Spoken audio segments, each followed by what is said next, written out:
Hi friends, welcome to Rupa IAS academy. Friends, మనం AP pollution control board మార్చిలో exam ఉంది, already date ఇచ్చారు.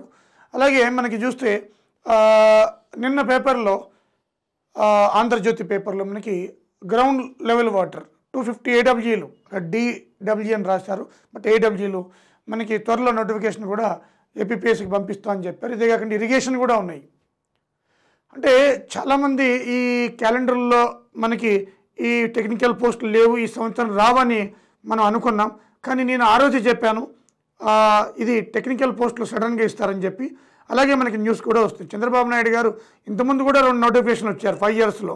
కంపల్సరీగా ఈసారి కూడా మనకి భారీగానే పంచాయతీరాజ్ కానీ గ్రౌండ్ లెవెల్ వాటర్ కానీ చంద్రబాబు నాయుడు ఎప్పుడు కూడా వాటర్ మిషన్ మీద ఫోకస్ చేస్తారు, గ్రౌండ్ లెవెల్ వాటర్ మీద ఫోకస్ చేస్తారు, ఎక్కువ ఇరిగేషన్ ఫోకస్ చేస్తారు. సో ఇప్పుడు పవన్ కళ్యాణ్ మనకి రోడ్ల మీద ఎక్కువ ఫోకస్ చేస్తున్నారు. R&B వస్తాయి, గ్రౌండ్ లెవెల్ వాటర్ వస్తుంది, ఇరిగేషన్ వస్తుంది అనమాట. సో ఈ నోటిఫికేషన్ మనం సిద్ధంగా ఉన్నామా లేదా? So already AP pollution control board మనకి ఇచ్చారు కాబట్టి చాలా వీడియోస్ ఇంతకుముందు కూడా పొల్యూషన్ నేను చేశాను, అవి చాలా ఇంపార్టెంట్ కాబట్టి. ఇప్పుడు చూద్దాం ఒకసారి. ఆటోమొబైల్ పొల్యూషన్ కంపల్సరీ క్వశ్చన్ వస్తుంది, ఎందుకంటే మీరు జాబ్ చేయవలసింది ఇంత ముడిపడి కాబట్టి. పక్కా క్వశ్చన్ అనమాట, పక్కా question for AP pollution control, పక్కా క్వశ్చన్. ఈ ఆటోమొబైల్ పొల్యూషన్ సంబంధించి మనం డైలీ ఇప్పుడు చూస్తే ఆఫ్టర్ కరోనా ముఖ్యంగా వరల్డ్ వైడ్ మన ఇండియాలో ఇంకా ఎక్కువ 2-3 రాష్ట్రాల్లో more than 1 crore వెహికల్స్ ఉన్నాయి. ఈచ్ స్టేట్లో more than 1 crore Telangana, more than 1 crore Andhra Pradesh, more than 2.5 crores పైన 2 రాష్ట్రాలు ఉన్నాయి. మరి ఈ 1 కోటి పైన వెహికల్స్ అంటే డైలీ వెహికల్స్ యూసేజ్ పెరుగుతుంది. పర్సనల్ వెహికల్స్ అంటే మనకి పర్ క్యాపిటల్ ఇన్కమ్ పెరిగే కొద్ది కూడా వెహికల్స్ యొక్క యూసేజ్ పెరుగుతుందన్నమాట. తద్వారా ఆటోమొబైల్ పొల్యూషన్ అనేది మనకి ఎక్కువ పెరుగుతుంది. ఒకసారి చూద్దాం. ఈ ఆటోమొబైల్ పొల్యూషన్ ఎక్కువ ఎగ్జాస్ట్ పైప్ నుంచి 70% వస్తుంది. ఆటోమొబైల్ పొల్యూషన్ ఎక్కువ దేని నుంచి వస్తుంది అంటే ఎగ్జాస్ట్ పైప్ అనమాట, 70%. దాంట్లో క్రాంక్ కేస్ నుంచి 20% వస్తుంది. Crank case 20%. కార్బొరేటర్ నుంచి మనకి 10% వస్తుంది. కార్బొరేటర్ నుంచి 10, మూడింటి నుంచి కూడా వస్తుంది. ఆటోమొబైల్ పొల్యూషన్ ఈ క్రింది వాటిలో దేని నుంచి వస్తుంది అంటే exhaust pipe, crank case, carburettor, all the above. So అవుతుంది. ఎక్కువ దేని నుంచి వస్తుందంటే ఎగ్జాస్ట్ పైపు. అలాగే ఏమొస్తాయి ఎమిటెడ్ పొల్యూటెంట్స్ ఏంటి? CO, carbon monoxide. మన ఎయిర్లో లార్జెస్ట్ పొల్యూటెంట్ అదే CO, కార్బన్ మోనాక్సైడ్. ఈ కార్బన్ మోనాక్సైడ్కి హైయెస్ట్ ఎఫినిటీ ఉంటుంది అనమాట. అంటే మనకి ఆక్సిజన్ మాలిక్యూల్స్ని అరెస్ట్ చేసే మనకి కలిసిపోయే ఎఫినిటీ ఉంటుంది అనమాట. సో అందుకనే కార్బాక్సీ హిమోగ్లోబిన్ ఏర్పడుతుంది దీనివల్ల. అంటే చాలా డేంజరస్, అది మనకి ఆరోగ్యం పాడైపోతుంది. ఇల్లే హెల్త్ అనమాట. డ్రౌజీగా ఇరిటేట్ చెప్పిస్తూ ఉంటుంది CO. ఎక్కువ మనకు ఉండేది COని. సో ఆటోమొబైల్ పొల్యూషన్లో నెంబర్ 1 ఏది అంటే CO. ఇది ఆల్రెడీ తెలంగాణ ఎగ్జామ్స్లో కూడా అడిగారు క్వశ్చన్ ఇది. అలాగే అన్బర్న్డ్ హైడ్రోకార్బన్స్. ఇప్పుడు పెట్రోల్ అన్న డీజిల్ అన్న కూడా కార్బనే కదా, హైడ్రోకార్బన్స్. ఫాజిల్ ఫ్యూయల్స్ కాబట్టి ఫాజిల్ ఫ్యూయల్స్లో కంపల్సరీ హైడ్రోకార్బన్సే. అవి పూర్తిగా బర్న్ కావు, అన్బర్న్ హైడ్రోకార్బన్స్ అనమాట. అలాగే NOx oxides of nitrogen, SOx oxides of sulphur, అలాగే స్మోక్, PM, ఇంకా డస్ట్ అని కూడా ఉంటాయి అనమాట. మేజర్వి ఎమిటెడ్ పొల్యూటెంట్స్ అనమాట. దీంతోపాటు లెడ్ ఉంటుంది. ఓకేనా? సో అదేవిధంగా మనం చూద్దాం ఇక్కడ పెట్రోల్ ఇంజన్ చూద్దాం ఒకసారి. Petrol engine. So petrol engine unburned hydrocarbons, అలాగే CO, carbon monoxide, oxides of nitrogen, PM, particulated matter. ఈ PM ఇవి 2.5 ఇవి రిలీజ్ చేస్తుంది. 2.5, 10, ఇంకా 50 ఇలా కూడా ఉంటాయి. సో ఈ పెట్రోల్ ఇంజన్ 2.5. సో PM 2.5 ఎక్కువ రిలీజ్ చేస్తుంది. అది కూడా చాలా డేంజర్, నేరుగా లంగ్స్లోకి వెళ్ళిపోతుంది, లంగ్ ప్రాబ్లమ్స్ వస్తాయి అన్నమాట. Diesel engine. ఈ డీజిల్ ఇంజన్ మనకి ఇది కూడా అన్బర్న్డ్ హైడ్రోకార్బన్స్, ఎందుకంటే 2 ఫాజిలే కాబట్టి. ఇక్కడ కూడా నాక్స్ ఉంది, ఇక్కడ నాక్స్ ఉంది. ఇక్కడ డీజిల్ ఇంజన్ CO తక్కువ, నాక్స్ ఎక్కువ. పెట్రోల్ ఇంజన్ CO ఎక్కువ, అది తేడా అన్నమాట. అలాగే PM అక్కడ ఉంది, ఇక్కడ ఉంది. సాక్స్, ఈ అక్కడ సాక్స్ లేదు, ఇక్కడ సాక్స్ ఉంది. Oxides of sulphur.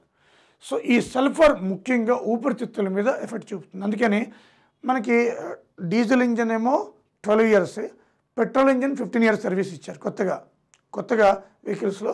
మన డీజిల్ ఇంజన్ 12 years అయిపోయినట్టే దాని పని. పెట్రోల్ ఇంజన్ 15 years, ఈ తర్వాత నడపకూడదు మన లేటెస్ట్ రూల్స్ ప్రకారం. It is very important. So ఇక్కడ సల్ఫర్ ఆక్సైడ్స్ చాలా డేంజరస్ హెల్త్కి. మన హెల్త్ ఖరాబ్ అయిపోయేది సల్ఫర్ ఆక్సైడ్స్ వల్ల అనమాట. సో అది ఈ ఎమిషన్స్ అనమాట తేడా పెట్రోల్ డీజిల్ ఇంజన్కి. అలాగే అన్లీటెడ్ పెట్రోల్, దీన్ని గ్రీన్ ఫ్యూయల్ అంటాం. ఈ గ్రీన్ ఫ్యూయల్ కూడా అంత శ్రేయస్కరం ఏం కాదు. గ్రీన్ ఫ్యూయల్ అంటున్నాం పర్యావరణానికి అని, మనకి ఎఫెక్ట్. బెంజిన్ ఉత్పత్తి చేస్తుంది గ్రీన్ ఫ్యూయల్. ఈ బెంజిన్ వల్ల ఏమవుతుందంటే క్యాన్సర్ వస్తుంది. బెంజిన్ వల్ల ఏమవుతుంది, మనకి క్యాన్సర్ వస్తుంది అనమాట. Benzene leads to cancer. Okay, అలాగే యూరోప్లో ఎక్కువ ఉంటుంది ఇది గ్రీన్ ఫ్యూయల్, బెంజిన్ క్యాన్సర్ కేసులు అవే మొత్తం.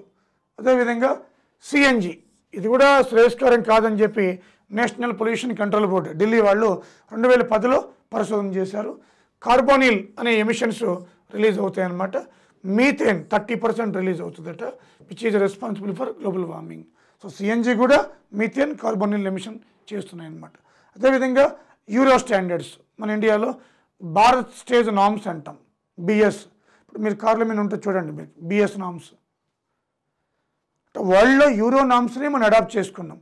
యూరోలో చూడండి, Euro 1 1992, Euro 2 96, Euro 3 2000, Euro 4 2005, Euro 5 2009, Euro 6 2014.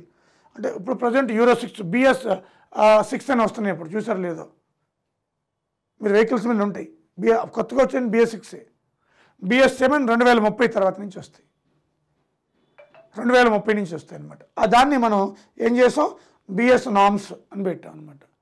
Bureau standards norms. BS అంటే భారత్ స్టేజ్ అంటాం, భారత్ స్టేజ్ నామ్స్. బిఎస్ అంటే Bharat stage norms. BS 1 2000, BS 2 2005, BS 3 2010 అంటే నేషనల్ వైడ్ ఆ ఇయర్లో ఇంప్లిమెంట్ చేశారు. బిఎస్ 4 2017, బిఎస్ 5 స్కిప్ చేసాం. ఏకంగా బిఎస్ 6లోకి వెళ్ళిపోయాం. 2020 ఏప్రిల్ 1 నుంచి మ్యాండేట్ బిఎస్, ఏప్రిల్ 1 నుంచి మ్యాండేట్ బిఎస్ 6. ప్రజెంట్ బిఎస్ 6 నడుస్తుంది. అక్కడ యూరో 6, బిఎస్ 6. మనం 5ని స్కిప్ చేసేసాం. సుప్రీంకోర్టు మనకి చాలా సీరియస్ అయింది కాబట్టి ఏప్రిల్ 1, 2020 నుంచి ఈకి రన్ అవుతుంది అనమాట. ఓకేనా, ఈ ఫ్రెండ్స్ మనకి చిన్న టాపిక్ చెప్పాను మీకు, పక్కా క్వశ్చన్ బట్టిది. అదేవిధంగా మనకి ground level water, APPSC ground level water. So AWS 250 మనం పేపర్లో రావడం జరిగింది. ఇంకా ఇరిగేషన్ కూడా ఉన్నాయి, పంచాయతీరాజ్ కూడా ఉంది. స్లోగా వాళ్ళు అంతా మెకానిజం స్లోగా తీసుకొస్తున్నారు. మనకి కంపల్సరీగా ఈ సంవత్సరంలో నోటిఫికేషన్ అయితే కంపల్సరీగా వస్తుంది. 2-3 monthsలో ఇది గ్యారంటీగా వచ్చేస్తుంది. Be ready.